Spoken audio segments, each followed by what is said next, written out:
Bueno, esta es la práctica número 3. Somos el equipo 5.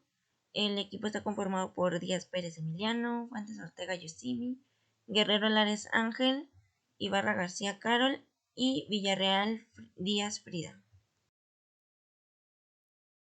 Empezaremos con el asentamiento o revestimiento del concreto. Tomar una muestra y homogeneizarla con una pala. Recuerda no dejar transcurrir más de 5 minutos entre la toma de la muestra y el inicio del ensayo. Necesitaremos un molde cónico de dimensiones estándar, varilla lisa de punta semiesférica, una cuchara y un flexómetro. Humedece el molde y colócalo en una superficie horizontal.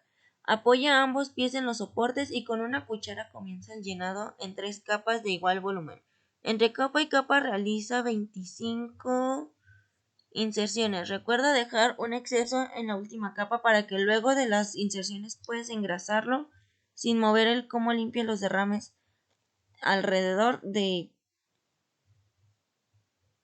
que puedan afectar el ensayo. Coloca ambas manos en las manijas, retira los pies hasta estar en una posición estable y levanta el cono de forma vertical en un tiempo de 3 a 7 segundos.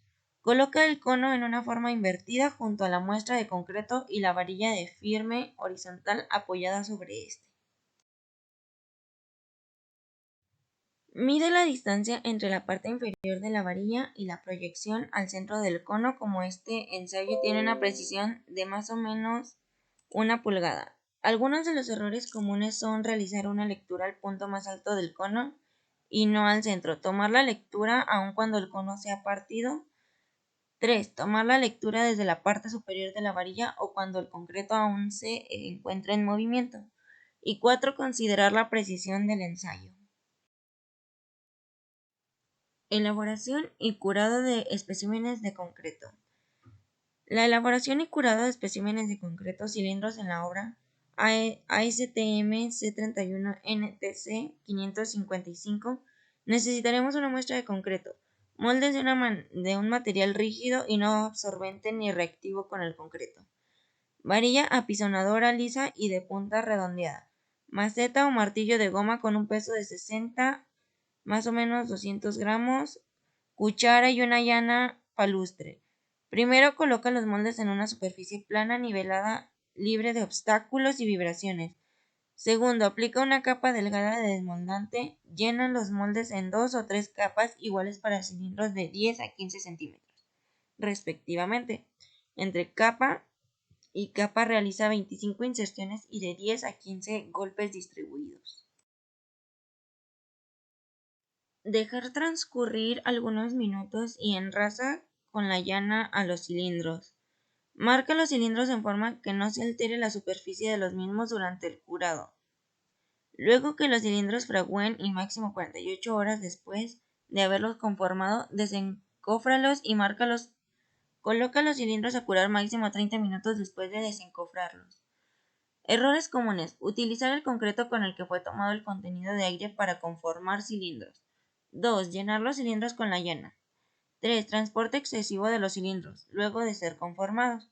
4. Aplicar el desmoldante con mucho tiempo de anterioridad. 5. Comenzar la fabricación de cilindros después de más de 15 minutos.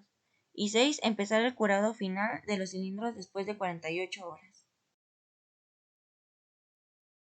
Determinación de la resistencia a la compresión de concreto.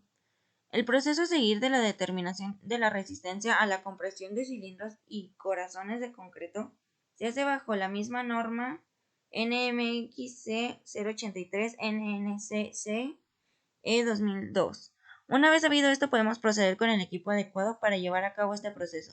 Se necesita una maquinaria de prueba a compresión universal con capacidad suficiente y que pueda funcionar a la velocidad de la aplicación de carga sin producir impactos ni pérdidas de carga.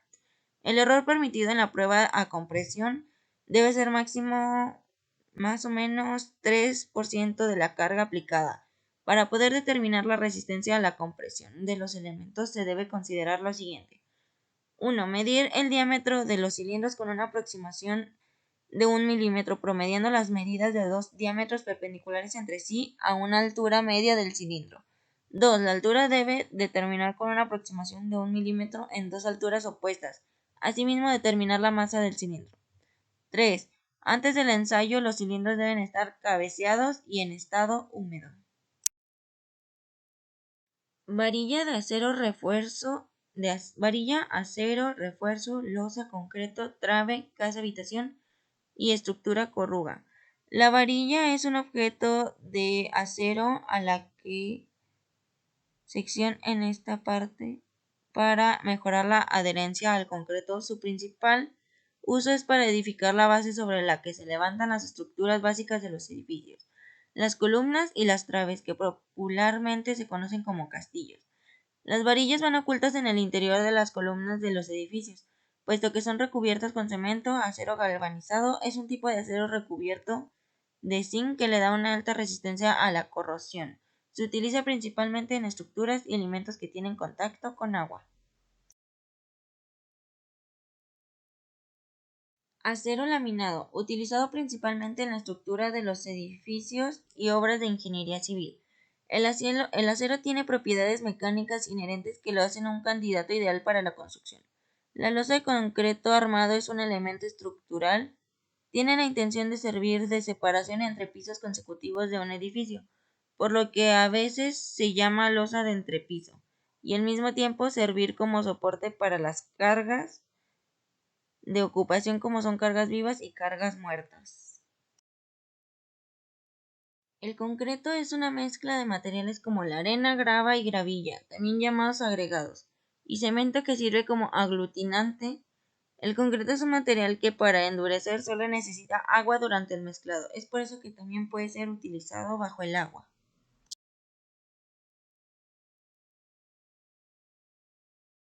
El concreto se utiliza en edificios, puentes, presas, túneles, pavimentos con sistemas de alcantarillado, pistas e incluso carreteras. Las traves son el sostén de los techos, muros y o refuerzos en las ventanas. Hay hechos de materiales como cemento, acero o madera. Las traves cajones, otro elemento de concreto reforzado que se puede diseñar y fabricar en diversos anchos y peraltes. El uso más habitual del término refiere al espacio o ambiente de una vivienda. Las habitaciones son lugares que se establecen mediante paredes en el interior de una construcción. Estructura es un conjunto estable de elementos resistentes de una construcción con la finalidad de soportar cargas y transmitirlas para llevarlas finalmente estos pesos o cargas al suelo. Esto es un conjunto capaz de recibir cargas externas, resistirlas internamente y transmitirlas a sus apoyos. El acero corrugado está hecho para la construcción de estructuras de hormigón o concreto. El acero corrugado son barras de acero caracterizadas por tener corrugas. Estas son estrías o resaltos discontinuos que refuerzan su adherencia al hormigón. Es un producto de acero terminado de sección redonda con resaltes para facilitar su adherencia al concreto en las construcciones. ¿Cómo calcular cantidades de acero en estructuras? El acero es uno de los elementos más usados en la construcción, al lado del concreto, ya que sirve principalmente para soportar los esfuerzos de tensión o tracción, y combinándolo con el concreto son muy buenos para soportar esfuerzos de flexión, a los que se han sometido muchas estructuras. Veremos un ejemplo sencillo para calcular el acero de unas vigas de cimentación. Sin embargo, podemos aplicarlo para cualquier tipo de estructura. Llámense con unas zapatas cualquier elemento estructural que tenga acero de refuerzo. Podemos utilizar este procedimiento. Veamos el siguiente ejemplo. Tenemos un anillo de cimentación en viga corrida con longitud de 8 por 6 metros y con vigas intermedias conformando como tal un anillo. Tenemos los siguientes datos para este ejercicio. Las vigas son de 30 por 30 centímetros. Podemos ver acá 30 por 30 la longitud de los estribos, que son cuadrados de 22 centímetros, 20.22 metros, por lo tanto tendrá un recubrimiento de concreto de 4 centímetros cada lado de acero longitudinal, que serían 4 varillas número 4, varillas de media pulgada. Los estribos serán en acero de 1/4 de pulgada, o número 2, los ganchos del acero longitudinal. Las podemos ver acá, deben ser a 90 grados y ganchos de 20 centímetros, y los ganchos de los estribos, que son estos de 10 centímetros con ganchos a 135 grados, y de los estribos 3. Se puede decir que van cada 20 centímetros. Lo primero que haremos será el despiece del acero, que consiste en hacer unos esquemas donde mostremos la figura de cada elemento. Cada barra de acero con su longitud y con su diámetro. Iniciamos por el acero longitudinal de los ejes A, B y C. A, B y C, que es exactamente igual, con una longitud de 8 metros, serían estos 6 ABC. Entonces, para los ejes ABC, la longitud de 8 metros, vimos que hay un recubrimiento de 4 centímetros. Restamos recubrimiento a la longitud de la barra A8, le restamos 2 veces 0.04 metros y nos da una longitud de 7.92, a lo cual le sumamos los ganchos de 20 centímetros. Son 2 ganchos por punto 20, nos da 8.32. Y bueno, eso sería todo por el día de hoy. Muchas gracias por su atención.